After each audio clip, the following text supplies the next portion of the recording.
Assalamualaikum warahmatullahi wabarakatuh. Selamat malam teman-teman. Apa kabar nih? Sesuai dengan rencana, saya akan mengundang Mas Hanung Bramantyo untuk ngobrol-ngobrol nih tentang konten rasa film layar lebar. Ya, ini terkait dengan postingan saya yang terakhir ya. Tapi sebelumnya saya akan menyapa teman-teman. Ini ada Lutfi Raja, sehat selalu Pak Bi. Gula Aren Asli, Krisna Suryana. Wah, in Pak Bi Witras, luar biasa.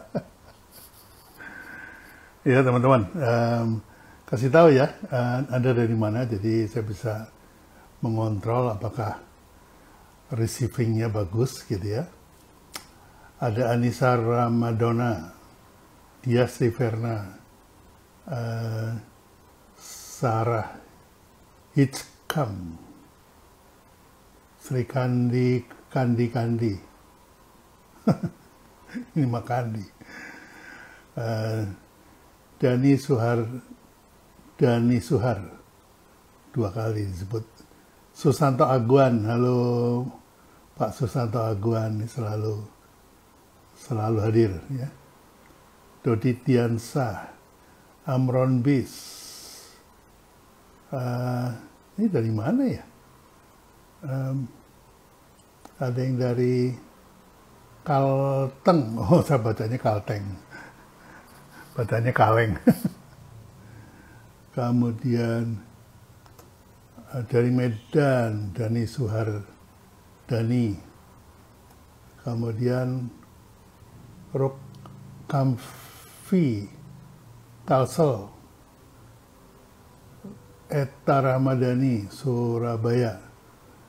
Oke, keren. Bogor hadir. Saya dari Bali Pak Bi. Kabarnya Cenipol ya. Itu laporan paling penting gitu. Karena saya berencana mau naikin upload, download mau saya naikin ke 100, upload saya mau naikin menjadi sepertiganya, 33. Yang mudah-mudahan bisa melayani Anda secara lebih baik. Kemudian Arfan Kahar, Kendari, Sulawesi Tenggara ya. Hadir dari Cikarang, wah Cikarang mah selemparan batu nih. Bekasi, kemudian dari Jambi, wah luar biasa ya.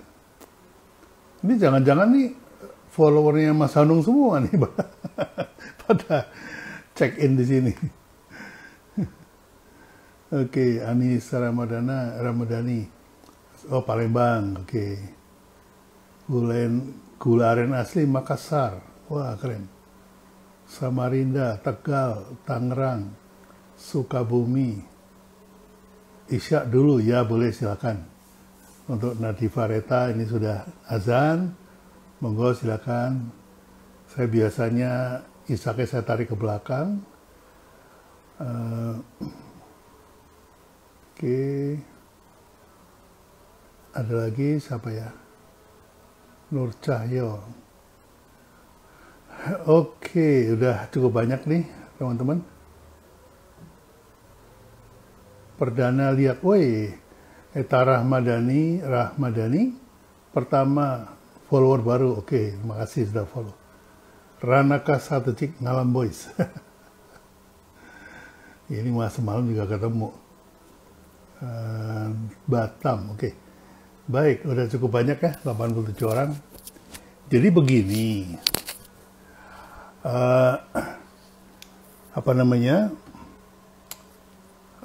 saya posting dan ngajarkan kemana-mana bahwa kalau branding zaman dulu, itu berhentinya cukup KPI-nya adalah brand loyalty. Orang disuruh loyal sama brand kita sehingga beli lagi. Nah, kalau zaman now nggak cukup loyalty gitu, karena konsumer harus menjadi promoter. Ya, konsumer harus jadi promoter. Artinya apa? Artinya konsumer mengkonsum konten untuk ikut-ikutan promote, gitu ya.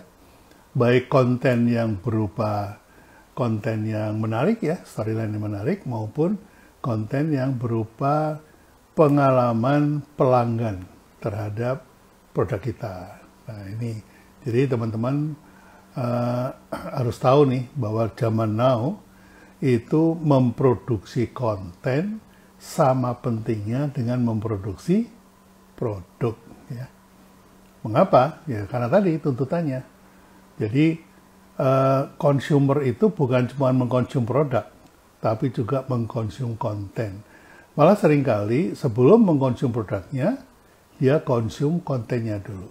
Nah ini teman-teman harus tahu nih, terutama para pengusaha. Ya, UKM yang mau naik kelas harus paham ini. Jangan cuma diskon lagi, gitu ya. Nah ini Mas Hanung kayaknya sudah hadir. Dan saya undang beliaunya, mudah-mudahan nggak ada hambatan dengan internet. Assalamualaikum Mas Hanung, apa kabar? Waalaikumsalam Pak Janto. Baik Pak, sehat-sehat Pak. Alhamdulillah, loh ini Mas Hanung beneran apa bukan? Iya. kok jadi kalem begitu. Biasanya rame. Terakhir kita ketemu waktu premier Kartini ya. Oh iya. Itu udah lama sekali itu di Megaria itu tahun berapa ya? 2017. 18 ya, 17-18. Oh, masa sih? Iya, gitu. Oke. Kan kayaknya kita mulai pandemi itu kan 2020 awal kan Pak. Iya. Ya kan, Februari. Nah 2019 itu masih ada film saya Bumi Manusia itu di situ. Nah terus 2018 itu Sultan Agung, 2017 itu Kartini kalau tidak salah. Oh, iya. Ya Anda lebih hafal lah dari saya. Tapi luar biasa karya-karyanya, melegenda lah. Menurut saya bagus, terutama saya nggak pernah bisa lupa itu Ada Apa Dengan Cinta ya. Iya.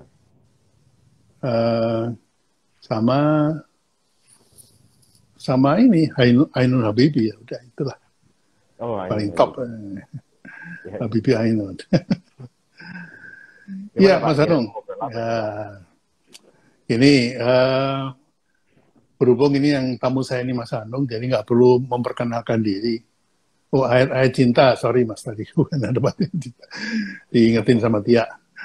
Baik, jadi begini nih Mas, jadi sekarang ini kan dari ilmu pemasaran ya, ilmu marketing, itu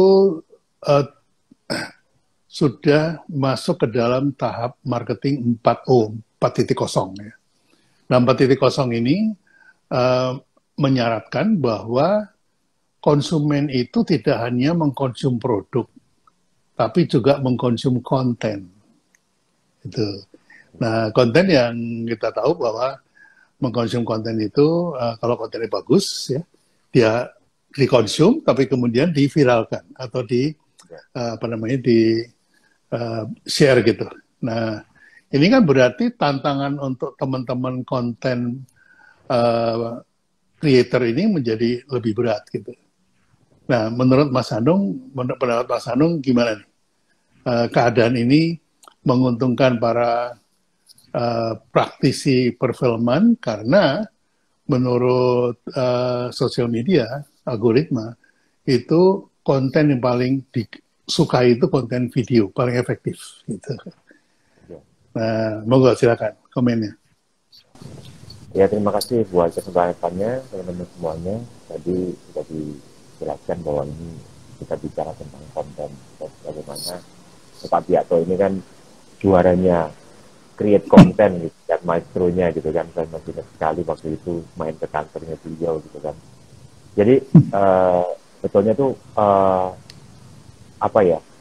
Ini situasi yang sangat menguntungkan buat teman-teman semuanya yang masih muda, ya kan, yang anak-anak muda yang apa ya, yang punya itu punya apa ya, yang punya keseringan, bukan keseringan, yang akrab sekali dengan gadget, gitu kan. Karena sekarang ini gadget itu tidak hanya sekedar untuk berkomunikasi.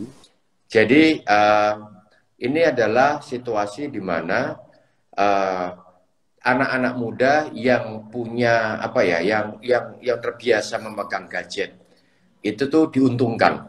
Biasa memegang gadget. Gadget itu tidak hanya handphone ya, tapi gadget itu adalah laptop, iPad. Terus mereka yang terbiasa duduk di warnet dulu gitu kan. Kalau zaman saya itu kan warnet gitu kan. Terus bermain-main ngulik dengan komputer ya kan. Intinya pokoknya apa ya, berinteraksi dengan komputer dan dengan teknologi. Ini adalah saatnya sebetulnya. Kalau generasi saya itu adalah generasi yang mana itu kita kerja kolaborasi. Saya sebagai sutradara belum tentu bisa memegang kamera sendiri. Belum tentu saya bisa memegang alat editing sendiri. Belum tentu saya bisa memegang alat untuk komputer animasi. Ya, akhirnya kemudian saya bekerja dengan anak-anak. Saya bekerja dengan praktisi, director of photography, bekerja dengan praktisi, editor, bekerja dengan praktisi gitu. Jadi kolaborasi. Di era tahun-tahun 90-an, 2000 awal itu adalah era-era kolaborasi. Tetapi di era 2019 ke atas, apalagi ketika ada revolusi gadget di mana seluruh aplikasi itu ada di dalam gadget sekecil ini, ya kan? Yaitu aplikasi untuk fotografi, aplikasi untuk nulis, aplikasi untuk untuk menggambar, semuanya, bahkan editing, color grading, ya kan? Itu semua ada di sini. Maka kolaborasi itu sudah berbeda bentuknya. Bisa jadi kolaborasi itu munculnya bukan kolaborasi karena bukan berarti kolaborasi antara orang-orang yang berbagai bidang ilmu yang berbeda-beda kemudian kumpul jadi satu, tidak, tapi bisa terjadi kolaborasi itu pada masing-masing orang yang punya kemampuan yang sama. Misalnya saya seorang musisi sekaligus saya juga bisa memegang kamera, ya kan? Nah, saya berkolaborasi dengan orang itu, sama-sama punya subscriber 1 juta, terus kemudian berkolaborasi. Yuk, kamu punya subscriber 1 juta, saya juga punya subscriber 1 juta. Kita bikin karya, nanti kita akan tayangkan di YouTube yang sama, di YouTube Anda sama YouTube saya, ya kan? Jadi kolaborasinya itu berbeda. Nah, dan ini menuntut orang-orang seperti saya harus belajar lagi. Akhirnya kemudian saya yang tadinya hanya bisa ngedirect saja, sekarang saya juga harus bisa pegang kamera. Saya harus tahu apa itu lensa. Saya harus tahu kamera-kamera terbaru, produk Sony, Canon, Panasonic, atau apa segala macam saya harus tahu. Terus kemudian saya juga harus mempelajari alat editing. Ada alat editing sekarang ini yang paling dikenal teman-teman semuanya adalah Adobe Premiere, terus kemudian sekarang Final Cut Pro sudah nggak ada, sudah hilang. Ditambah lagi dengan DaVinci. Terus sekarang ini ada iMovie, gitu kan. Nah, jadi saya belajar lagi. Saya belajarnya sama siapa? Sama anak saya yang sekarang kuliah, ya kan, kuliah di fotografi. Saya belajar lagi. Saya diajarin sama anak saya. Jadi ini sebetulnya kesempatan buat teman-teman semuanya untuk untuk mengembangkan dirinya. Bahkan sekarang orang tidak hanya membuat konten saja. Kalau saya dulu dikenal sebagai pembuat konten, misalnya konten Ayat Cinta, konten Soekarno, ada ide dari buku, novel, kemudian saya kemas menjadi sebuah film. Nah, tapi untuk menayangkan film itu saya tidak punya perusahaannya. Saya bekerja sama dengan perusahaan lain, yaitu perusahaan XX1, yaitu perusahaan televisi, yaitu perusahaan OTT. Nah, sekarang kalian bahkan bisa punya channel, yaitu di YouTube. Punya channel di YouTube, punya channel di Vidsi, punya channel di Vimeo, bahkan di di Facebook, di Instagram itu bisa bikin channel, ya kan? Karena Instagram ini seperti ini tuh ada IGTV yang bisa menayangkan 5 menit, 3 menit sampai 5 menit. Jadi teman-teman semuanya sekarang itu dari mulai penulisan skenario, dari mulai ide ngelamun, terus kemudian ngelamun, kemudian jadi skenario, jadi sebuah cerita, terus di syuting sendiri, bisa pakai handphone syutingnya, terus diedit sendiri, terus ditayangin sendiri.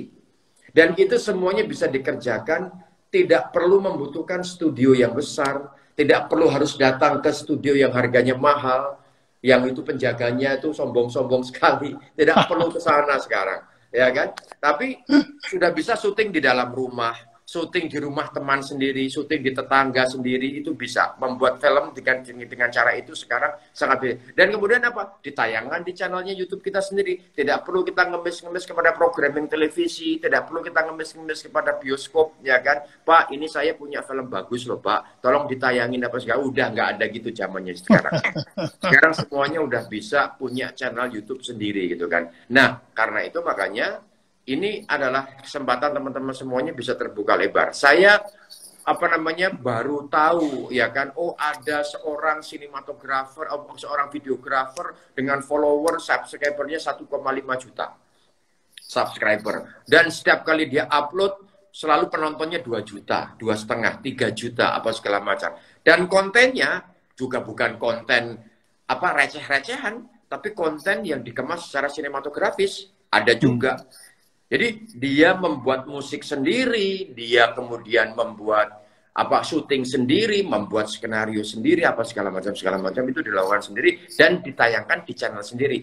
Dia bahkan membuat gala premier sendiri, ya kan, bersama dengan bersama dengan komunitas dia segala macam. Saya pikir ini situasi yang mengubah banyak hal. Situasi pandemi ini mengubah banyak hal. Orang-orang yang dulunya sudah eksis, sudah merasa sudah established di dunianya, harus kembali belajar lagi. Bahkan belajar kepada yang lebih muda lagi. Gitu, Pak. Wah, ini sepertinya luapan dari hati nurani. Iya. Ya. Nah, kalau Mas Hanung aja sudah ngerasa ketinggalan zaman, apalagi saya gitu ya. Karena di zaman saya bikin film kan, guru-guru saya selalu bilang, finish in celluloid. Jadi jangan pernah percaya sama post katanya. Mau color grading, mau apa, itu semuanya fake. Jadi harus finish. Jadi kalau situasinya mau terang, ya lampunya harus banyak. Kan cuma 2 gitu. Iya. Kalau sekarang sekarang cukup dengan lighting apa adanya, nanti diterangin sendiri, di post gitu. Jadi, nah ini yang membedakan kembali ke taste ya Mas ya. Jadi taste orang dulu itu memang look-nya itu serial mungkin. Nah, sekarang kan look-nya se-fake mungkin. Animasi lah segala macam. Nah, tapi begini, ini tadi yang Mas Hanung ceritakan kan tentang orang membuat konten untuk ditampilkan sebagai sebuah karya. Ya, jadi istilahnya monetize-nya itu adalah lewat YouTube, sehingga nanti YouTube pasang iklan di situ, dapat AdSense, kan kira gitu. Sekarang ini justru market yang terbuka adalah para pengusaha itu harus bikin konten bagus, Mas. Kalau dia jualan itu mengandalkan diskon, mengandalkan sales gimmick gitu, itu nggak butuh kualitas bagus, nggak masalah. Gitu. Tapi untuk yang membangun brand, seperti zaman saya bikin tahun 95 untuk Indomie itu kan sampai melibatkan 3.000 penari, itu kan membutuhkan suatu skill yang luar biasa gitu. Nah, itu untuk membangun persepsi tentang brandnya dia. Nah, menanggapi hal ini, menurut Mas Hanung gimana? Saya rasa sebetulnya sekarang ini karena situasi sudah sangat demokratis ya. Kalau dulu itu terjadi karena kita karena masih belum demokratis secara media ya. Secara media belum demokratis ya kan. Dalam artian begini, orang untuk bisa membangun brand dia membutuhkan partnership, yaitu tadi seperti yang saya sebutkan, bioskop ya kan, bioskop sama televisi ya kan. Nah, televisi ini itu kan ada aturan-aturannya di situ, ada pakem-pakemnya yang harus disepakati. Bioskop juga sama. Tadi seperti yang disebutkan sama Pak Biakto bahwa bioskop pada saat itu harus seluloid. Kalau nggak seluloid ya nggak boleh, ya kan, nggak boleh masuk, gitu kan. Maka kemudian pada saat itu para kameramen, director of photography yang jago seluloid itu mereka betul-betul sangat berkuasa sekali, ya kan? Ya, nah itu. Nah, itu karena itu sehingga orang kalau mau membuat brand itu betul-betul berkompetisi luar biasa pada saat itu ya. Karena hanya ada dua media itu, bioskop sama televisi.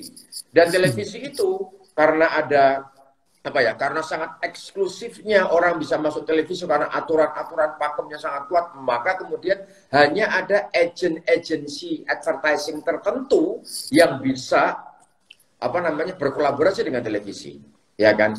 Nah, agensi itu nggak bisa ratusan jutaan, nggak bisa gitu kan. Paling hanya dihitung dengan jari. Ada 4, ada 3, ada 5 agensi, ya kan? Dan agensi itu bekerja sama dengan PH-PH. Dia memilih sekali PH-PH yang akan yang akan bekerja sama dengan itu. Jadi terlihat banget bahwa untuk membentuk sebuah brand, ya kan, itu tuh harus betul-betul harus melewati saringan yang betul-betul luar biasa pada saat itu. Maka kemudian nggak heran ya kayak Pak Biakto harus mengerahkan 3.000 orang, bahkan sampai datang ke Gunung Bromo, sampai ke pantai gitu kan.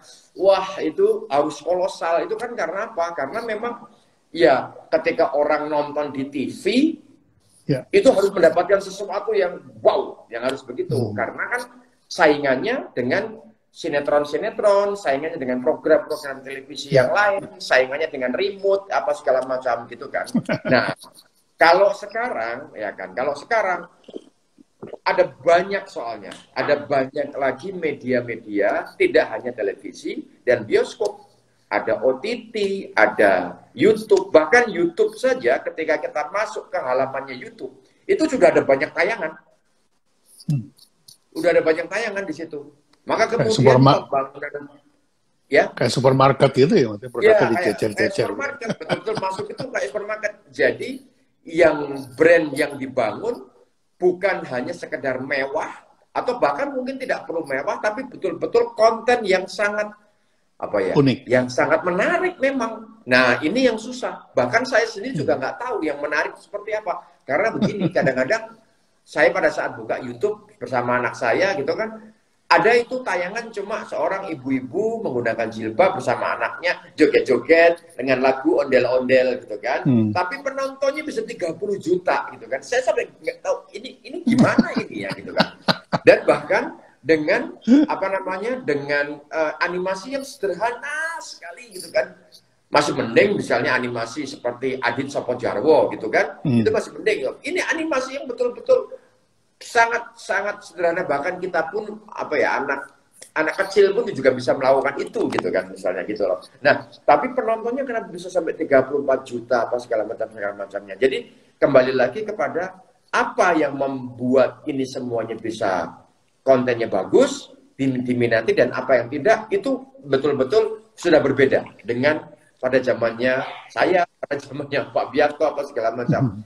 Gitu sebetulnya sih poinnya kita sekarang saking demokratisnya media, saking banyaknya media, dan siapapun bisa membuat channel, ya kan? Maka ujiannya ya pada apa? Pada konten, bentuk konten. Nah, kalau ada yang nanya konten yang bagus kayak apa, saya juga nggak tahu. Saya juga suka nanya.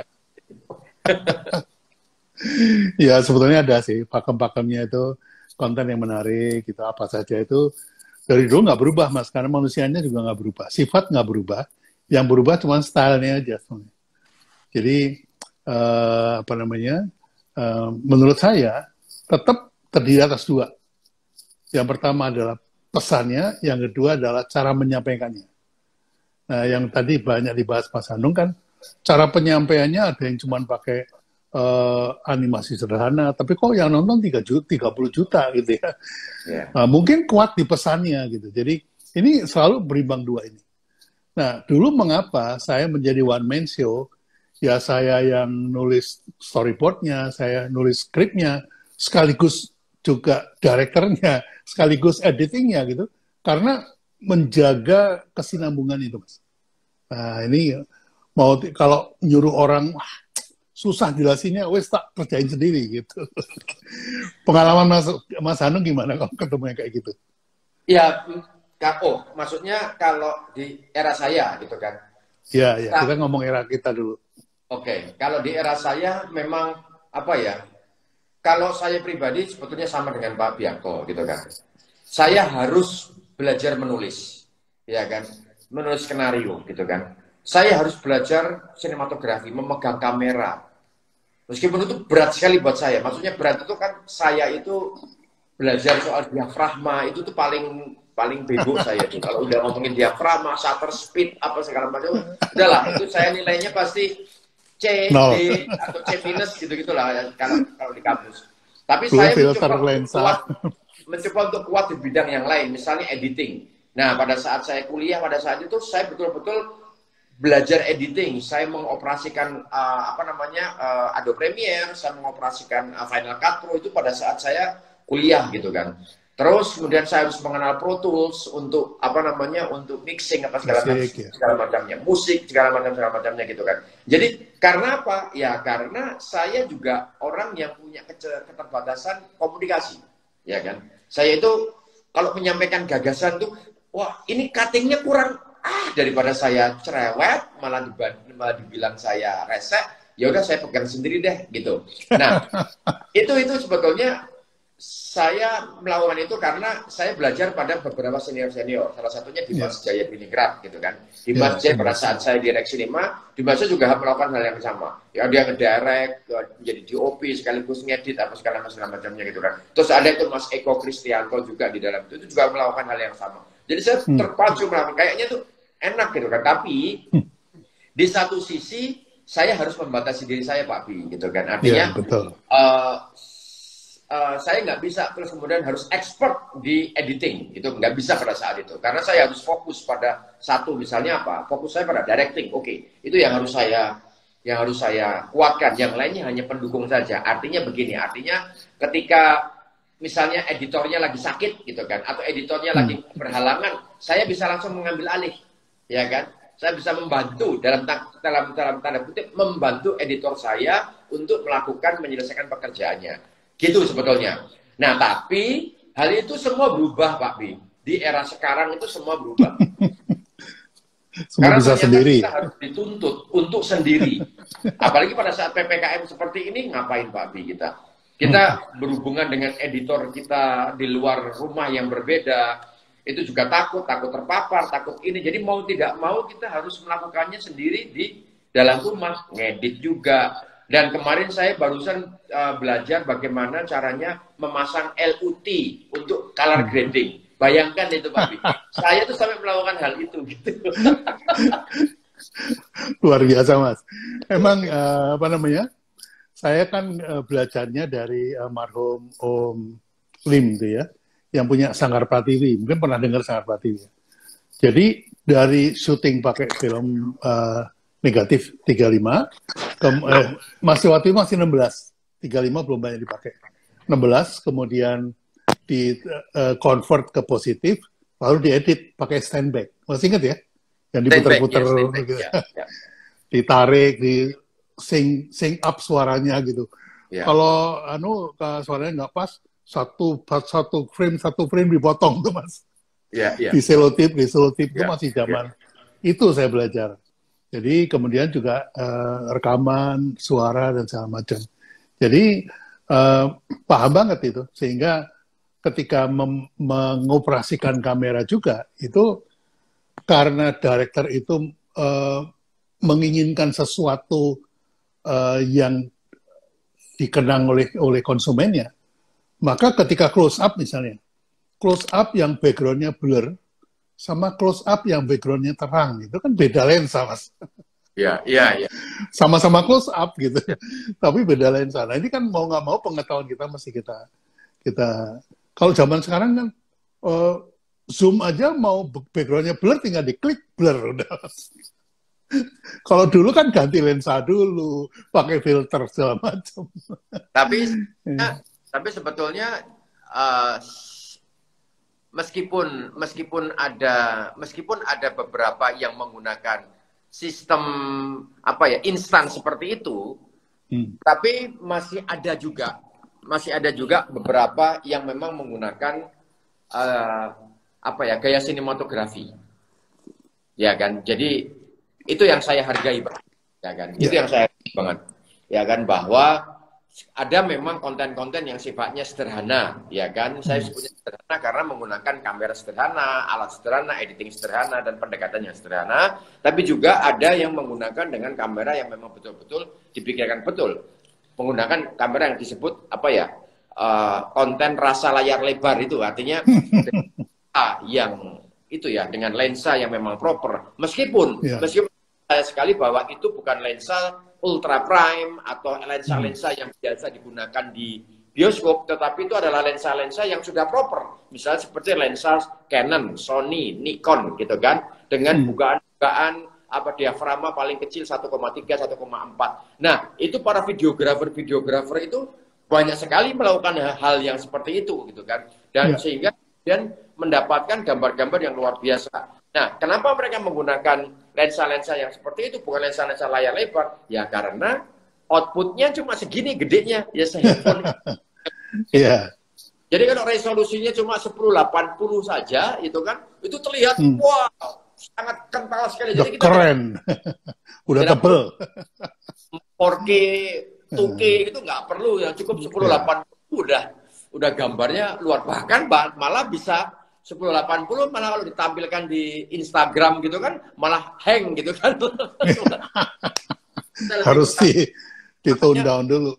Bisa di-tone down dulu gitu kan. Nah, itu orang-orang yang masih menggunakan pendekatan sinematografi yang seperti itu tuh masih, buat saya sih masih saya salut gitu kan. Mereka menggunakan preset-preset yang ada, ngulik gitu kan, ngulik di Google, di Google gitu kan, preset-preset yang sangat sinematografis gitu kan. Ya itu saya masih sangat menghargai orang-orang seperti itu gitu.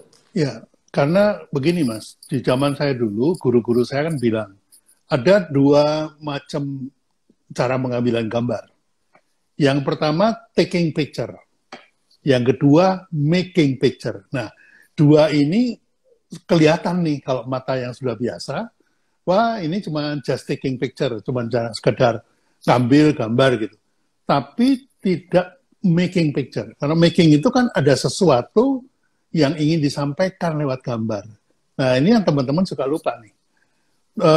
Apakah harus pakai lighting macam-macam? Enggak.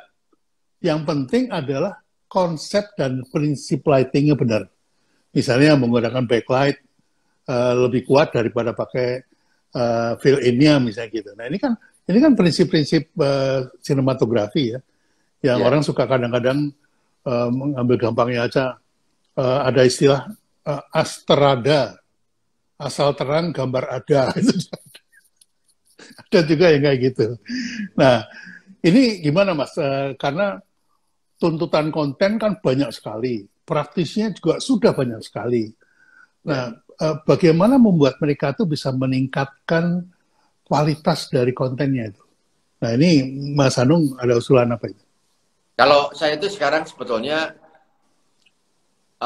karena sekarang konten YouTube itu ada berbagai macam, banyak sekali. Termasuk di situ konten bagaimana cara mengoperasikan komputer A, komputer B, program A, program B, semakin banyak itu. Maka kemudian teman-teman semuanya bisa melakukan pembelajaran workshop dengan cara seperti itu. Ya kan? Artinya saya kepengen belajar mengoperasikan kamera Canon misalnya, ya kan? Atau Sony Alpha 7 atau apa segala macam, agar supaya gambar saya biar terlihat tidak sekedar astrada, tapi ada depth-nya misalnya gitu. Nah, itu bisa diklik di YouTube. Cara penggunaan kamera ini, sebut saja mereknya apa sekarang teman-teman semua itu. Nah, itu semua keluar di situ dan free, betul-betul free. Ya kan? Nah, itu. Nah, saya bahkan belajar di situ loh Pak Bianto. Ya. Betul-betul belajar di situ. Nah, karena ini penting sekali karena buat apa? Ya, apa ya? Kalau saya karena memang terbiasa di aspek sinematografi, jadi ketika saya menonton film dengan gambar atau menonton tayangan dengan gambar astrada, itu saya skip gitu.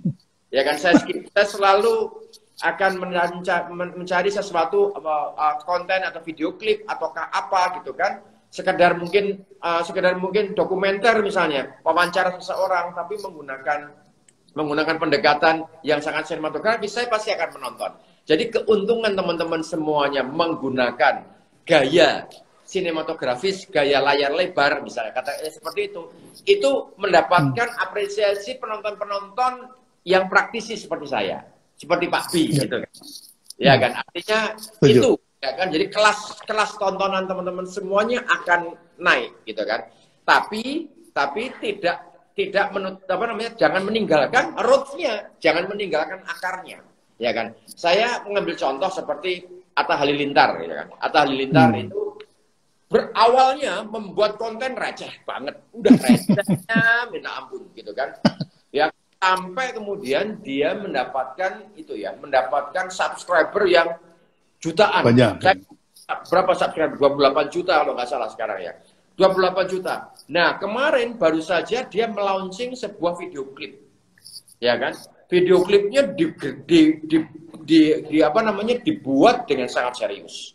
Dengan penyanyi yang serius, dengan aransemen yang serius, dengan pendekatan sinematografi yang sangat serius. Ya kan? Jadi tidak serta-merta sebetulnya harus teman-teman semuanya berangkat dari wah langsung sinematografis, itu nggak harus seperti itu, tetapi pelan-pelan gitu sebetulnya. Tapi artinya sekarang orang-orang seperti Atta Halilintar udah melek gitu kan, dengan itu udah sadar betul bahwa gue nggak boleh receh lagi gitu kan, gue harus menggunakan. Nah, dengan begitu maka kemudian saya yakin dia mendapatkan perhatian. Artinya tayangan itu mendapatkan perhatian. Buktinya kan trending satu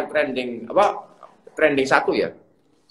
Trending satu di sosial media, di YouTube apa segala macam, ya karena memang gambarnya bagus, lagunya memang enak didengar dan dikompos dengan cara yang tidak asal-asalan gitu loh. Itu kalau buat saya ya. Jadi penting teman-teman semuanya untuk mengupgrade teman-teman semuanya agar apa yang tersaji sekarang ini tidak mentok hanya di situ aja gitu kan, tapi ada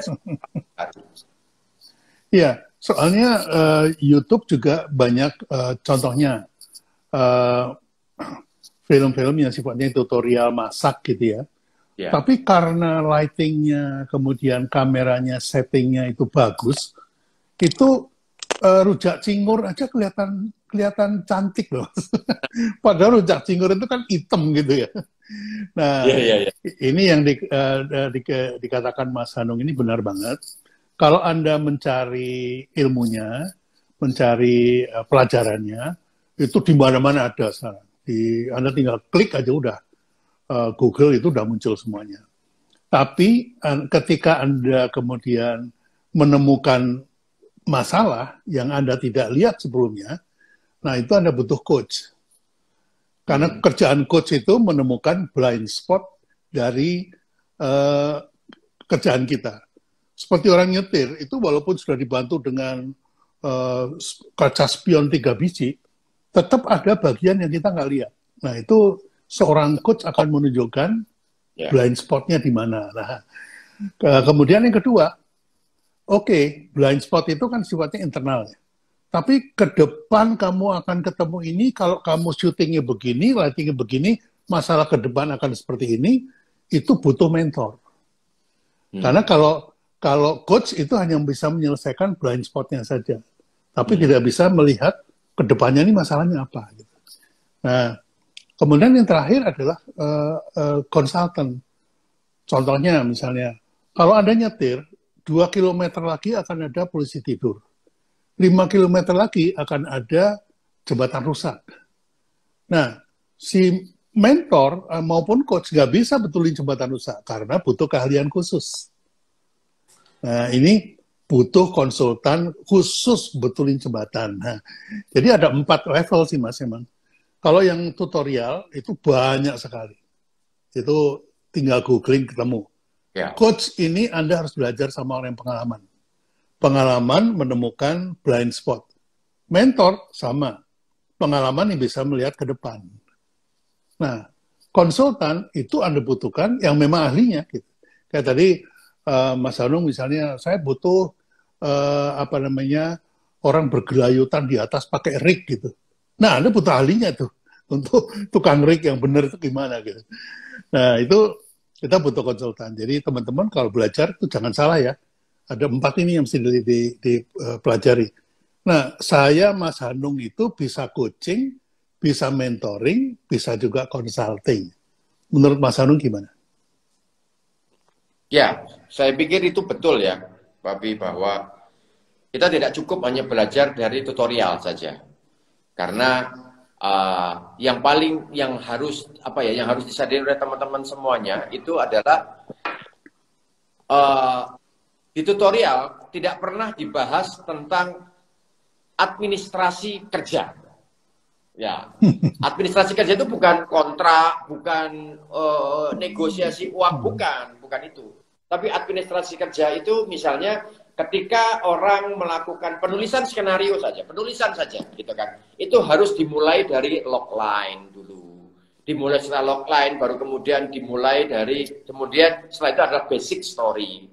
Nah, setelah basic story, baru kemudian dijabarkan lagi ke sinopsis, ya kan. Tidak langsung kemudian menulis skenario, langsung ada dialognya apa segala macamnya, ya kan. Nah, kadang-kadang itu yang administrasi itu yang kadang-kadang tidak muncul di tutorial. Demikian halnya misalnya yang sangat itu tidak teknis ya. Ini ada yang lebih teknis lagi, misalnya kamera, ya kan. Saya sering tuh berhubungan dengan seorang videografer muda, gambarnya bagus-bagus Pak Biakto di Instagram dia gitu kan. Itu bagus Pak, dengan grading yang luar biasa gitu kan. Tapi ketika saya melihat cara kerjanya dia gitu kan, dia bahkan tidak menamai filenya. Ya kan, tidak menamai filenya itu dengan adegannya. Misalnya saya mengambil adegan seorang perempuan di sawah, ya kan. Nah, itu file itu hanya diambil langsung dari kamera, ditransfer ke laptop, langsung diedit tanpa dinamai. Tanpa dinamai gitu kan. Ya betul bahwa yang edit nanti dia sendiri. Iya betul, yang nge-grading dia sendiri gitu kan. Tetapi alangkah baiknya kalau seandainya itu dinamai terus ada administrasi yang jelas sehingga ketika dia lagi sakit atau dia tidak bisa bekerja, maka itu bisa dilimpahkan file itu ke orang lain dan sudah terstruktur. Misalnya saya butuh apa? Oh, saya butuh shot perempuan di sawah. Udah langsung diambil, ada tulisannya perempuan di sawah, slide sekian, apa segala macam, tinggal diklik gitu kan. Nah, kalau yang tidak menggunakan administrasi yang rapi, itu bentuknya masih kode-kode kamera C002 apa segala macam. Itu kan jadi susah. Perempuan ada di sawah gitu kan, diklik satu persatu. Itu karena gini Mas. Klik satu-satu. Karena gini, waktu syutingnya nggak pakai clapperboard. Itu dia tidak one man show tadi itu kan dia, ya kan. Jadi harus ada clapper yang menunjukkan adegan di mana, ya, nah, scene berapa, close up atau itu akhirnya kemudian dia one man show, ya.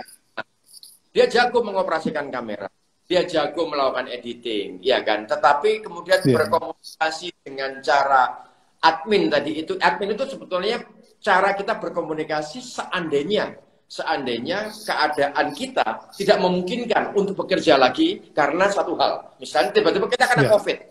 10 hari itu harus isoman. Nah, kalau harus deadline gimana? 10 hari itu, wah saya harus deadline ini. Saya harus tayang jam sekian. Itu nggak bisa. Tapi saya nunggu saya isoman. Nah, itu bubar. Itu bisa bubar jalan itu. Karena videografernya isoman. Nah itu, jadi kalau saya cukup hanya dengan tutorial, ya kan, maka kemudian ada 3 aspek yang lainnya, ada mentor, kemudian ada konsultan apa segala macam. Itu penting untuk kita tidak hidup dalam pemikiran kita sendiri, tapi kita hidup kita punya representasi dari masyarakat yang ada. Misalnya kita lagi mau membuat sebuah video klip atau sebuah tayangan yang berhubungan dengan COVID misalnya. Kita bisa mencari informasi Google itu bisa sekali gitu kan.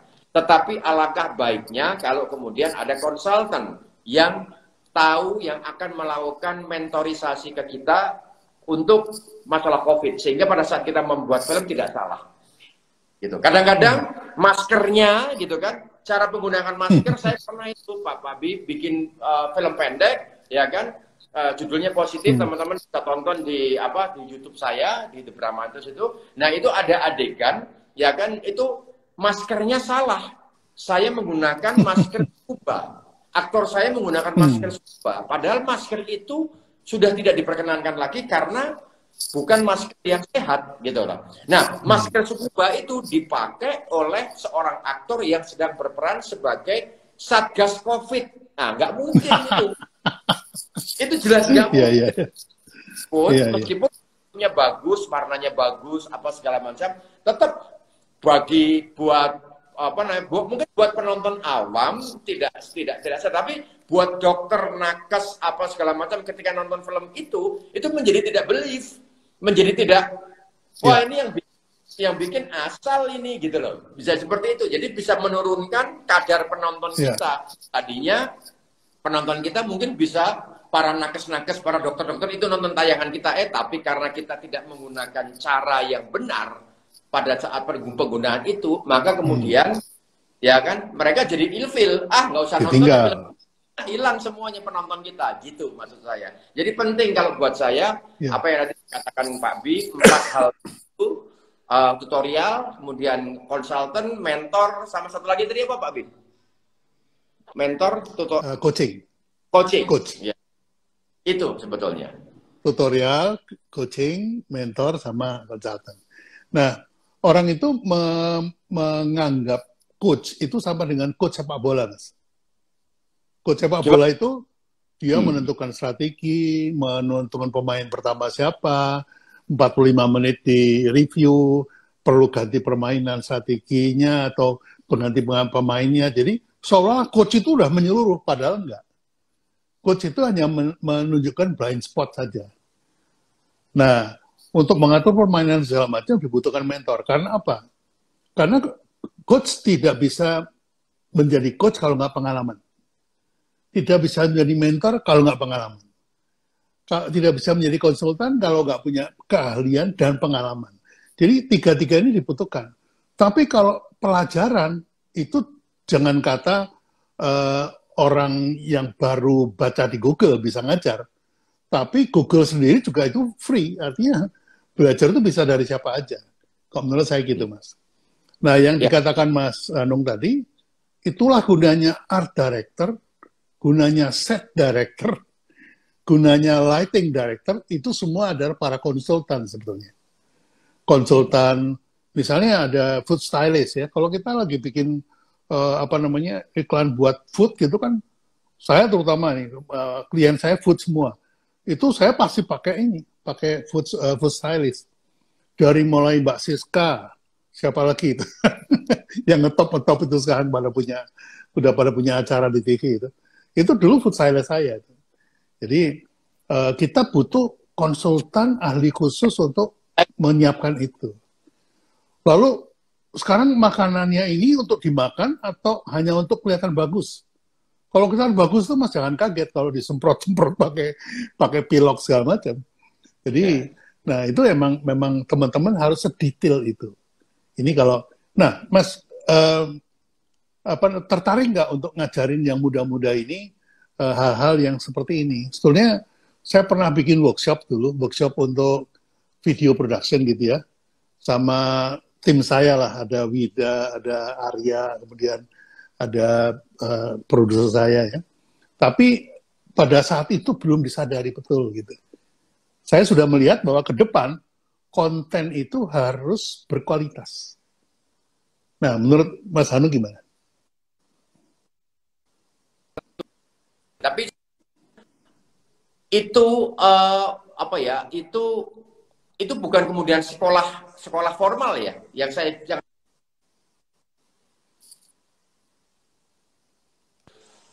itu adalah cara kita mendevelop diri kita, ya kan, di era di era industri 4.0 sekarang ini sebetulnya.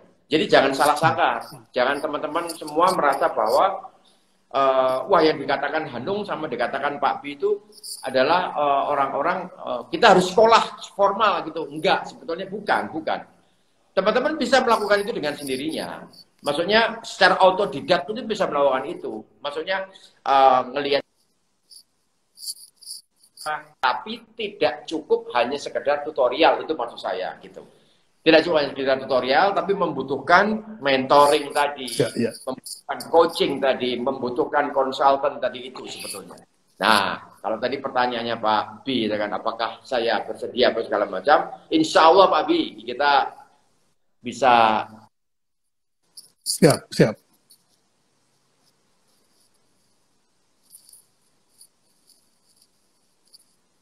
Ya. Halo, cek. Nah, sekarang keluar. Tadi hilang sebentar. Nah, ini teman-teman ya. Jadi, mengapa saya ngobrol dengan Mas Hanung ini? Karena saya melihat banyak kebutuhan. Ya. Banyak kebutuhan, baik oleh praktisi maupun oleh para klien. Ya. Ini, ya Mas Hanung hilang ini. Oke, nggak apa-apa, saya lanjut ya. Bisa kedengaran ya Mas Hanung? Nah, sekarang bisa masuk lagi. Ya, jadi pembahasan ini sebetulnya ditujukan bukan hanya kepada praktisi yang seperti saya, Mas Hanung gitu, tapi juga buat para pengusaha, ya, para pengusaha. Pengusaha itu juga harus tahu gitu, jangan sampai nanti mengharapkan konten rasa layar lebar dapatnya konten rasa sinetron ya, bukannya ngejelekin sinetron ya. Karena kalau sinetron drakor itu kan lightingnya juga bagus ya. Nah, seperti itu. Jadi Mas Hanung kan sama Tia bikin ini ya, bikin workshop kalau nggak salah ya. Kemarin itu workshop musik. Nah, yang akan datang nih gimana Mas? Ya udah bagus sekarang.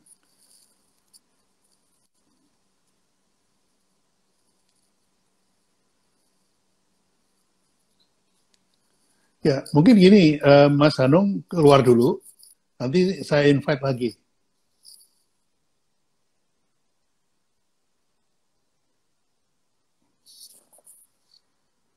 Ya, teman-teman sabar ya. Ini biasalah kalau gangguan teknik itu khas Indonesia kan. Ya, ini sudah saya request lagi. Mudah-mudahan tidak ada gangguan signal lagi karena udah di refresh ya. Jadi teman-teman, ini memang niatan saya itu ingin membangunkan para teman-teman UKM khususnya yang naik kelas itu untuk tidak hanya mengulik produknya saja, tapi juga memproduksi konten yang bagus sehingga bisa dimanfaatkan. Ya, Mas Hanung? Sudah, udah bagus ya. Ya, jadi tayangan ini sebetulnya tidak hanya untuk para praktisi ya, tapi juga teman-teman UKM yang mau naik kelas atau pengusaha seperti IndiHome, seperti Telkomsel, seperti Indomie itu wajib hukumnya memproduksi konten, nggak cuma memproduksi produk. Menurut pendapat Mas Hanung gimana? Setuju, Pak Babi. Buat saya, tidak harus praktisi gitu kan, siapapun sekarang. Bahkan seorang ibu rumah tangga pun juga boleh untuk melakukan ini gitu kan. Karena penting, misalnya seperti ini, ya kan. Sekarang ini ketika semua sedang PPKM dan aspek ekonomi yang secara offline situ berhenti, misalnya seperti gerai matahari tutup, ya kan, terus kemudian semua belanja lewat online sekarang, ya kan, maka banyak sekali karyawan-karyawan itu di PHK dan semua dirumahkan semuanya. Maka sekarang itu banyak sekali ibu-ibu, istri-istri itu muncul membantu suaminya semuanya. Itu tuh saya melihat sekali itu, ya kan. Jadi kekuatan perempuan itu tuh sedang luar biasa ini muncul sekarang itu kan. Nah, kadang-kadang mereka membuat konten-konten di Instagram, konten-konten di YouTube, entah itu kemudian konten memasak, konten konten macam-macam, mendongeng, apa segala macam. Nah, itu penting sekali untuk biar masakannya biar terlihat enak. Nah, itu menggunakan tata cahaya yang seperti apa, itu penting untuk Ya. diketahui. Dan itu bisa sekali dipelajari dari tutorial seperti yang tadi disebutkan. Terus kemudian untuk mendongeng agar supaya terlihat suaranya jernih dan kemudian apa namanya yang mendongeng, wajah yang mendongeng itu tuh juga terlihat bagus, menarik gitu kan, itu juga ada caranya gitu kan. Nah, di samping itu ya kan tutorial atau ilmu ini gitu kan tidak hanya untuk para praktisi tapi juga untuk misalnya kalau ada orang yang kepingin minta jasa kepada videografer ya kan. Minta jasa kepada videografer agar supaya dia dibuatkan. Nah, itu banyak sekali ya yang nggak ngerti gitu loh. Gambar terang itu dianggap bagus gitu kan. Bagus. Terang benderang gitu, dianggap bagus gitu kan. Oh, ini bagus ini. Ini seperti ini kelihatan hidungnya apa segala macam kelihatan apa ini bagus gitu kan. Padahal enggak juga gitu loh. Belum tentu juga gitu kan. Bisa saja gambar yang apa ya, yang gelap terang, misalnya ada cahaya sebelah kanan itu bercahaya, yang kiri itu gelap apa segala macam. Itu adalah gambar yang bagus juga gitu kan. Jadi ilmu sinematografi itu tidak hanya untuk praktisi, tidak hanya membuat orang untuk membuat film gitu kan. Orang agar supaya bisa membuat film, tapi juga untuk orang yang kepengen punya film. Kepengen punya film, kepengen punya tayangan. Misalnya, saya kepengen menikahkan anak saya, gitu kan. Terus, saya butuh seorang dokumentasi untuk anak saya, gitu kan. Nah, itu bisa aja datang, gitu kan. Ada banyak orang datang, kemudian menawarkan, saya bisa membuat itu terlihat bagus, ya kan. Ya udah, gambarnya asal terang aja. Wah, yang penting kelihatan pengantin itu bisa, ya kan. Dan kita yang nggak tahu, pasti akan melihat, wah, yang penting bagus. muka anak saya kelihatan gitu kan. Muka anak lipstiknya kelihatan itu bagus gitu kan. Itu bagus. Nah, buat saya itu yang harus dipahami oleh teman-teman semuanya sebetulnya. Jadi ilmu sinematografi itu sebetulnya penting gitu kan. Penting tidak hanya untuk praktisi tapi penting juga untuk semuanya gitu. Ya, saya aja nih sekarang live di IG ini, saya juga pakai lighting, Mas. Jadi kalau kita lihat ya, tuh, saya juga pakai, kelihatan ya, saya pakai lampu, terus kemudian saya juga pakai lampu depan, lampu fill-in, gitu. Jadi, ini teman-teman bahwa sebetulnya ilmu sinematografi, di mana lighting ada di dalamnya, itu nggak hanya untuk para praktisi, tapi juga untuk kita-kita ini, supaya kalau kita nyuruh orang bikin film, jangan sampai kita merasa udah bagus padahal belum bagus. Belum bagus. Terutama para pejabat-pejabat itu Pak, pejabat-pejabat kementerian gitu kan. Sering tuh bikin iklan-iklan layanan masyarakat itu asal gitu.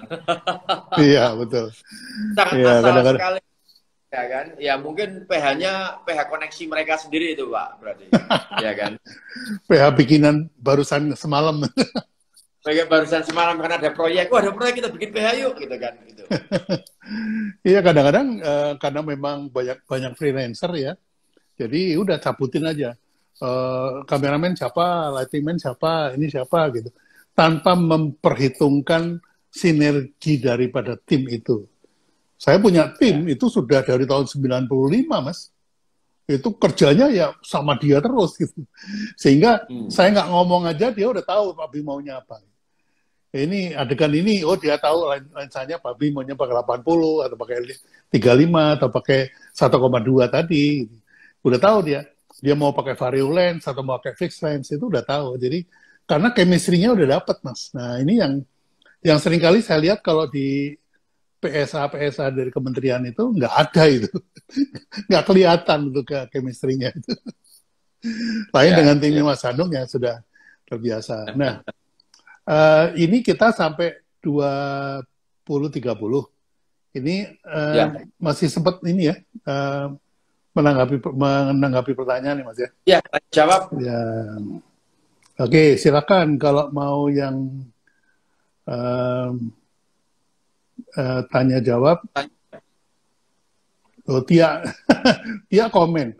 nggak nyangka lampunya banyak Pak Bi. Oh iya, ini belum lagi yang backlight. Paling ada 4. Silakan nih mau nanya nih teman-teman, mumpung ada Mas Hanung. Jadi rencananya memang saya dengar dia mau bikin workshop bareng Mas Hanung bulan September ya kalau nggak salah ya. Ya. Kalau nggak salah bertiga Mas siapa ya Mas ya? Wah, belum tahu ini dia. Oh, dia belum ngasih tahu. Ya. Kalau kemarin kita berempat malahan kita. Kalau kemarin kita berempat. Ya, ini ada yang nanya kapan rencananya kelasnya mau diadakan. Tanggal 3 Mas, kalau mau daftar nanti kalau nggak salah hari Senin rencananya kita akan buka ya. Oh ini udah dibilangin Tia. Bertiga bersama Mas Hanung, Tia sama Reza Rahardian. Oh, Reza Rahardian. Ya. Luar biasa. Luar biasa. Harus ikut nih. Kalau nggak ikut, rugi luar biasa. Reza juga mulai directing ya dia. Ada pertanyaan. Besternet. Mas Hanung apa sedang duduk di kursi goyang dari tadi maju mundur? Perlu stabilizer katanya. Harap dijawab, Mas. Ya, saya duduk di biasa. Cuma masalahnya saraf saya kan lagi kejepit di sini, jadi saya kadang-kadang menyesuaikan diri lah. Lagi Posisi sakit ya? sekali posisi ya. Gitu. Ya, ini ada pertanyaan lagi dari Aninda Rusai. Bagaimana membuat konten IG untuk program pemerintah, tapi tidak boring dan memikat membuat masyarakat penasaran dan tertarik? Monggo, silakan. Gimana ya? Rata-rata begini, kalau kita membuat sebuah konten agar supaya pesannya itu sampai gitu kan, itu kita selalu di dalam kepala kita tuh merasa bahwa wah, saya takut nanti penonton tidak menangkap pesannya kalau tidak diomongkan dengan jelas gitu. Padahal, nah itu adalah awal mula keruntuhan dari iklan itu sendiri sebetulnya menurut saya. Keruntuhan. Kalau sudah dan biasanya itu klien kalau kita udah mengerjakan film pesanan gitu kan, itu selalu ketakutannya klien adalah wah nanti masyarakat kita nggak menangkap maksud dari pesan saya gitu kan, pesan produk saya gitu kan. Itu gimana ya? Nah, kalau sudah akhirnya kemudian biasanya PH-PH baru atau PH-PH yang masih belum paham soal itu ya diikuti aja. Misalnya pesannya itu sangat jelas misalnya. COVID membunuh Anda, misalnya gitu kan. Nah, itu langsung diomongin langsung, COVID membunuh Anda. Ya nggak harus begitu gitu loh. Tetap kita harus menggunakan kreativitas kita. Memang sulit sekali. Makanya dibutuhkan orang-orang yang orang-orang yang punya kemampuan untuk merangkai kalimat yang intinya adalah seperti pesan sponsor tadi itu, pesan klien, tapi kita harus mengemasnya. Itu kenapa klien itu membutuhkan orang-orang seperti kita. Seperti orang-orang yang seperti Pak B yang ya bisa merangkai itu keterampilan memang gitu kan. Nah, didapatnya dari mana? Ya sering baca puisi, sering membaca buku-buku puisi, sering mengamati brand-brand yang ada. Itu kan caption-captionnya kan bagus-bagus, simple, sederhana gitu kan. Tapi pesannya kena gitu kan. Misalnya apa sih yang Pak Bi pernah buat ya waktu itu ya? Indomie seleraku. Kopiku kan, ya. Kopiku itu Indomie seleraku. Itu sederhana tapi sampai sekarang itu ngunci dari Sabang sampai Merauke itu Pak Bi kan. itu liriknya Mas Arianto yang bikin, tapi saya rubah menjadi single. Tadinya kan lagu itu. lagu Iya, saya iya. rubah Nah jadi itu. single.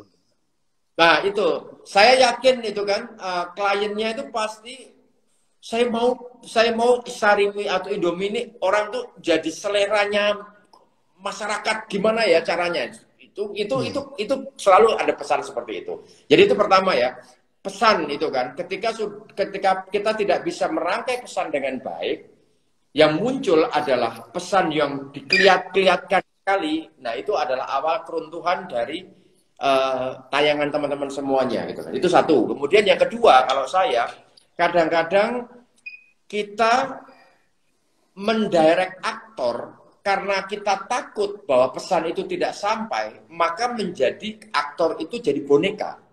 Jadi boneka kita. Sehingga cara makannya, cara menyampaikannya itu menjadi karikatural. Karena menjadi karikatural, kemudian penonton jadi nggak believe. Penonton jadi tidak respect dengan itu. Masa sih cara makannya harus begitu? Hanya harus begitu gitu loh. Ya kan itu sudah nggak believe dulu. Nah, kembalikan kepada hal yang sifatnya realis. Maka kemudian kalau misalnya adegannya itu sakit gitu kan, ya suruh aktor kita untuk merasakan saya yakin semua manusia, aktor-aktor kita pernah merasakan sakit. Entah itu masuk angin, entah itu sakit perut, apa segala macam. Diminta untuk membayangkan saja, menghadirkan kembali rasa sakit itu. Ya kan? Ya. Dan tidak perlu harus aduh. Emang kalau kita sakit harus begitu ya? Kadang-kadang sakit itu cuma diam saja, mungkin mungkin gitu loh. Nah, hal-hal yang seperti itu justru malah mendekatkan kita kepada realitas, gitu kan. Ketika mendekatkan kita pada realitas, penonton jadi percaya, oh dia sakit beneran, bukan sakit acting, gitu kan. Kecuali kalau kita memang lagi bikin film komedi, lucu-lucuan, nah itu butuh sesuatu hal yang bombastis, ya kan. Nah itu dua hal itu tuh saya pikir penting, ya kan, karena agar supaya penonton yang menonton tayangan kita itu menjadi percaya, menjadi yakin kalau ini memang tayangan yang bagus buat saya karena penting buat saya gitu. Saya tidak merasa digurui, saya juga tidak merasa diri saya dikonyol-konyolkan oleh tayangan itu, ya kan? Tapi saya percaya pesannya nyampe ke saya agar supaya saya berbuat sesuatu, misalnya meninggalkan menggunakan masker atau apa pesannya, terserah dari pesan dari instansi itu mau bicara apa. Saya pikir itu, Pak. Ya, yang pengalaman saya yang paling sulit itu meyakinkan klien bahwa kita sedang bicara dengan otaknya konsumen. Jadi kita bicara ke otak konsumen melalui mata, melalui suara, melalui penciuman, itu adalah pintu masuk dari pesan kepada otak konsumen. Nah, otak itu ada dua macam, otak kritis dan otak subliminal. Otak yang kritis itu perlu dijelaskan memang. Jadi misalnya masker harus gini, oh otak kritisnya mencerna. Tapi untuk subliminalnya, percaya nggak dengan pesan tadi, yang Mas Hanung bilang tadi. Nah, membangun kepercayaan ini harus disiapin. Apakah musiknya, ataukah lightingnya, ataukah actingnya, ataukah macam-macam. Jadi, kalau menurut saya, itu paling sulit meyakinkan klien, Pak, kita sedang bicara dengan subliminal. Jadi tidak perlu diucapkan semuanya. Cukup dengan acting, dengan musik itu terjadi theater of mind. Kan itu sesuatu yang harus diajarin dulu nih ke kliennya. Karena klien kadang-kadang, Pak Bi, ini kan 60 detik. Ya, terus logo saya keluarnya berapa detik? 3 detik terakhir, Pak. Oh, lah saya kan rugi. Saya bayar 60 detik, logonya keluar cuma 3 detik. Terus pokoknya dari detik pertama sampai 60 harus ada logo saya semua. Wah, ini ya sudahlah. Kalau dia udah ngotot begitu, susah dikasih tahu, ya sudah gitu. Kan toh akhirnya logonya nggak kelihatan juga. Karena orang fokusnya kepada adegannya atau pada aktingnya. Nah, ini bagian yang paling sulit itu. Nah, yang paling konyol, ketika sutradaranya juga nggak tahu bahwa dia sedang ngomong sama benaknya konsumen. Nah, itu yang kemudian disuruh ini bacain aja pakai teleprompter, nah udah selesai. Maka karya kita menjadi karya recehan gitu. Makanya membuat iklan itu tuh tidak semudah yang dibayangkan. Seolah-olah itu hanya sekedar jualan produk gitu kan. Terus kemudian selesai gitu kan. Itu saya pernah untuk menyutradarai iklan itu. Wah, itu susahnya minta ampun, susah. Buat saya susah. Kenapa? Karena 30 second ya. Karena 30 second maka ekspresi orang seperti yang tadi saya bilang. Ketika dia minum kopi, waktu itu saya membuat iklan teh Sariwangi. Ketika dia minum teh gitu kan. Dan merasakan bahwa wangi. Untuk bilang wangi. Itu tadi yang saya bilang, betul-betul dia harus menghadirkan, meyakinkan, tidak boleh berlebihan, sedikit aja berlebihan itu nggak bisa gitu loh. Itu bisa membuat penonton tuh ini mesti tehnya nggak enak, terus kemudian di acting enak-enakin gitu. Jadi Pak gitu membuat produk kita jadi bubar gitu kan. Nah itu nggak gampang. Karena itu makanya saya kalau membuat iklan saya milih-milih biasanya. Kalau iklannya itu betul-betul beauty untuk kecantikan, saya udah nyerah. Itu bukan wewenang saya. Tapi kalau cerita storytelling anak kecil yang pengen sekolah terhambat hujan, terus dia berusaha berupaya untuk sekolah. Nah itu saya masih ayolah itu bisa pekerjaan saya. Tapi kalau udah lipstick, itu saya udah enggak. Saya makanan itu susah. Makanya orang makan Indo, aduh itu paling susah gitu kan. Karena saya orangnya tidak tega sama makanan. Itu makanan, itu kan misalnya Indomie, itu jangan syutingnya satu mangkok doang tuh kan. Tapi kita harus menyediakan 10-20 mangkok itu. Untuk bisa dapat gambar yang bagus gitu kan. Ya, wah, betul.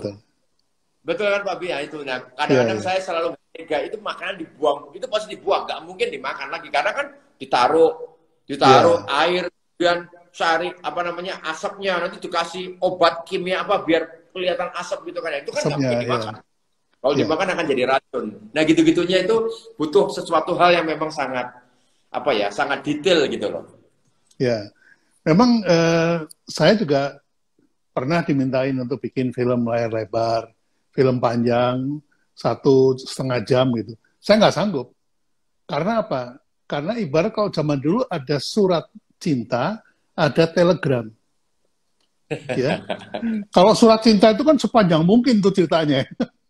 Itu kata-katanya direncanakan, dinginepin dulu, besok dikoreksi lagi. Nah, sementara saya tukang bikin telegram. Jadi iklan itu kayak telegram. 1-2 kalimat tapi nyantol. Nah, itu memang kerjaan saya di situ. Kalau saya disuruh gantiin Mas Hanung menyutradarai film, misalnya Habibie Ainun, nggak sanggup saya. Nggak sanggup, karena dramaturginya beda banget.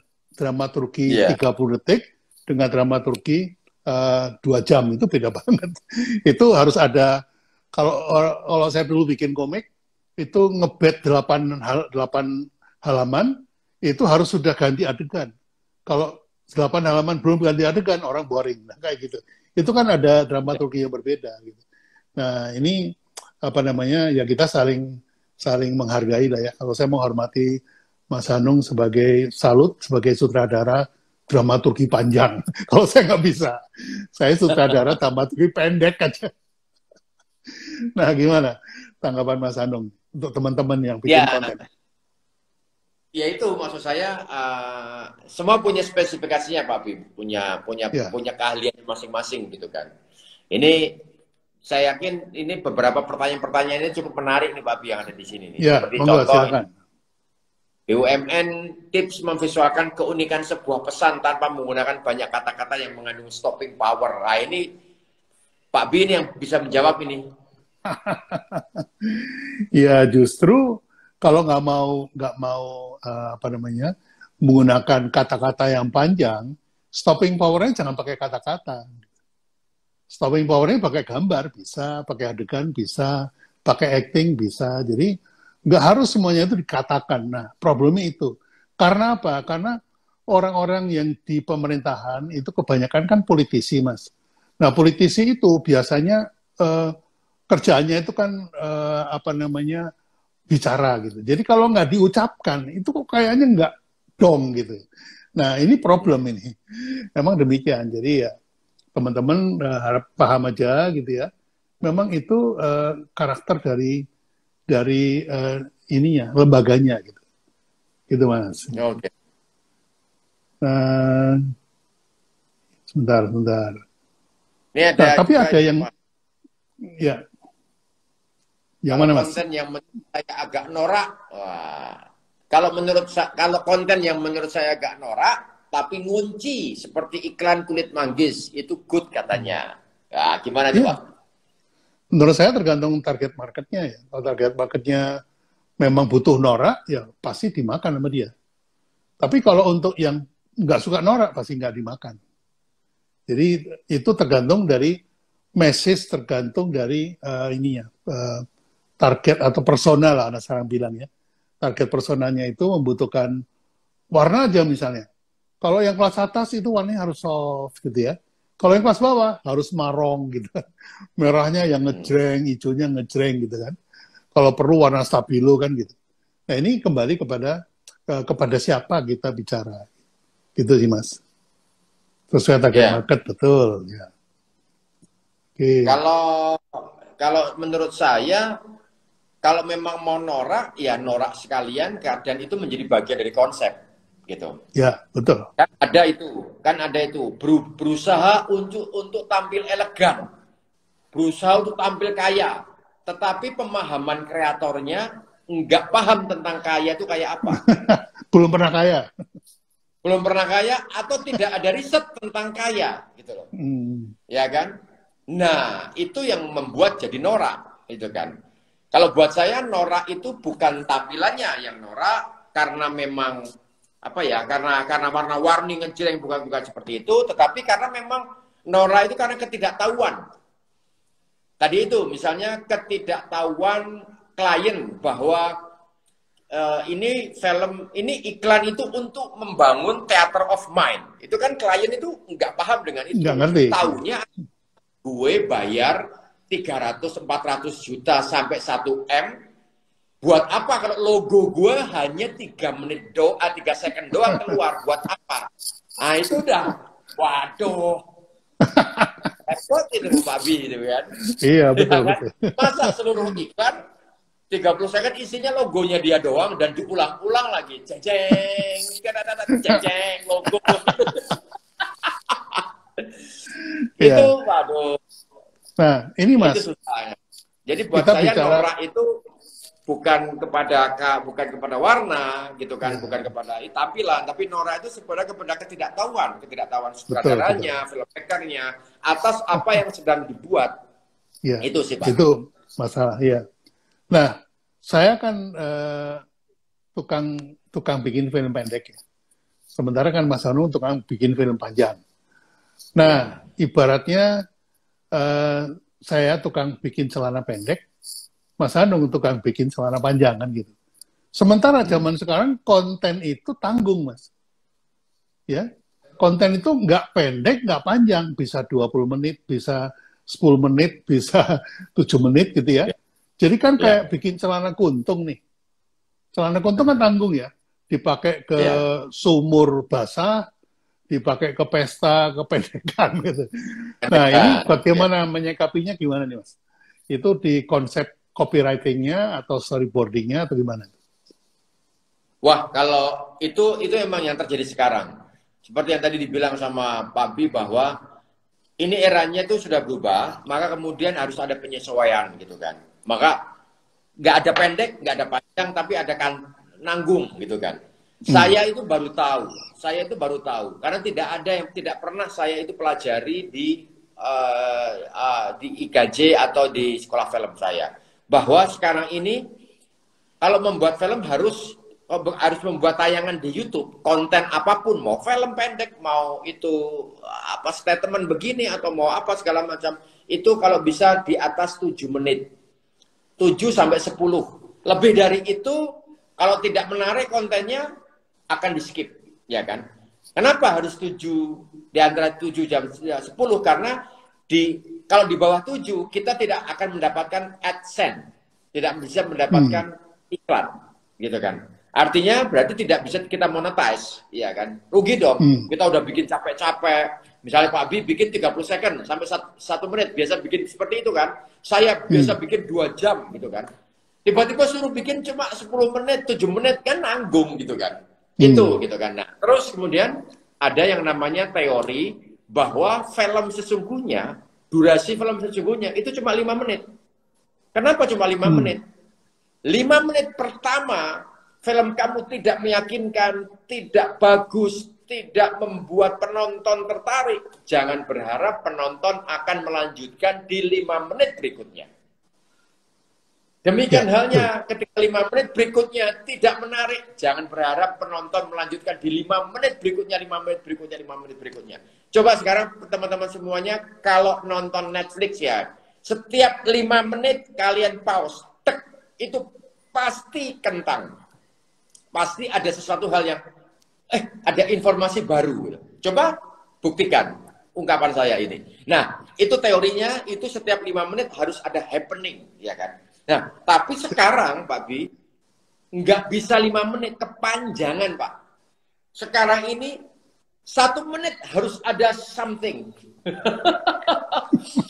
Jadi makin gila lagi sekarang, gitu kan. Karena apa? Karena Instagram maksimum cuma 1 menit yang bisa tampil di feed.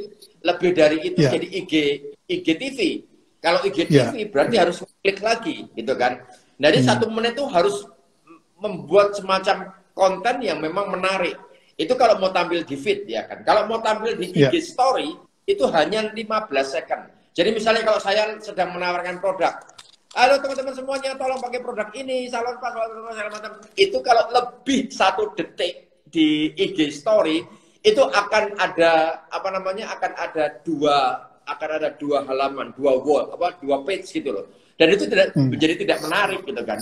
Jadi betul-betul ini situasi yang baru buat saya, harus menyesuaikan. Makanya benar tadi, celana pendek udah nggak ada, celana panjang udah nggak ada, ini celana ngatung nih, gimana caranya kita membuat celana ngatung tapi masih bisa dipakai di masih bisa dipakai untuk acara kenegaraan, misalnya gitu loh. Nah, makanya dengan lahirnya Reels yang hanya 30 detik, atau lahirnya TikTok yang 3 menit, itu buat saya menguntungkan, karena saya biasa bikin pendek kan. Saya buat Mas Hanung itu bakal, gimana cara ngeditnya nih. Dulu saya ingat ya, waktu saya bikin jingle pertama kali, Mas. Itu saya bikin jingle buat Contrapin.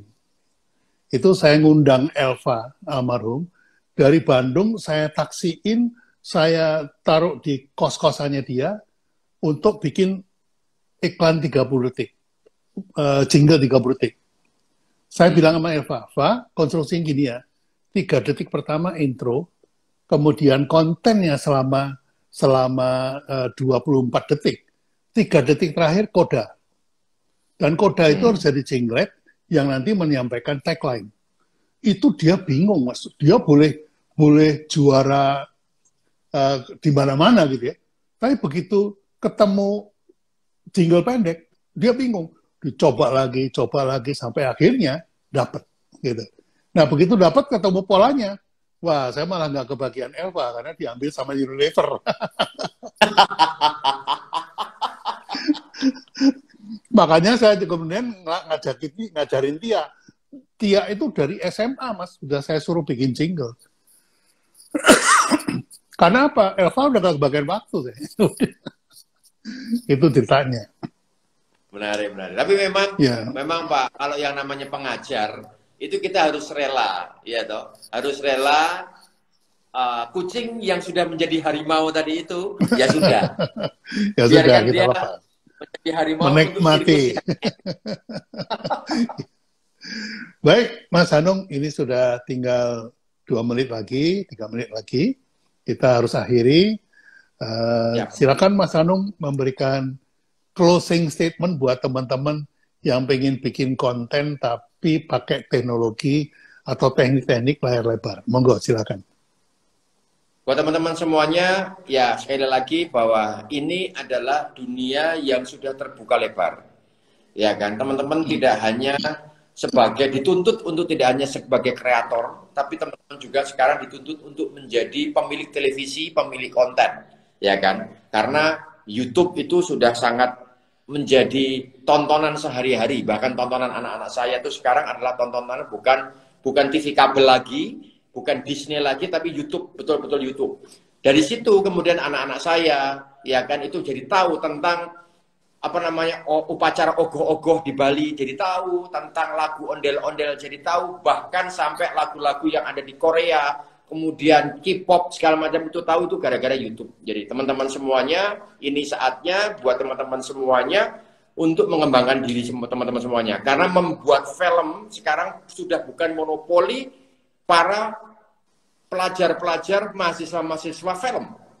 Para praktisi-praktisi seperti saya sudah tidak, ya kan? Justru sekarang praktisi-praktisi seperti saya, ya kan, itu malah belajar lagi kepada anak-anak sekarang bagaimana membuat film yang efektif, bagaimana membuat celana katung tadi itu yang tidak pendek, panjang tadi itu, ya kan, secara efektif betul-betul dengan bahasa yang berbeda, dengan pendekatan yang berbeda. Karena itu makanya tidak harus dengan kamera yang bagus, cukup dengan menggunakan kamera handphone yang ada, ya kan, kalian teman-teman semuanya bisa membuat sebuah film. Itu.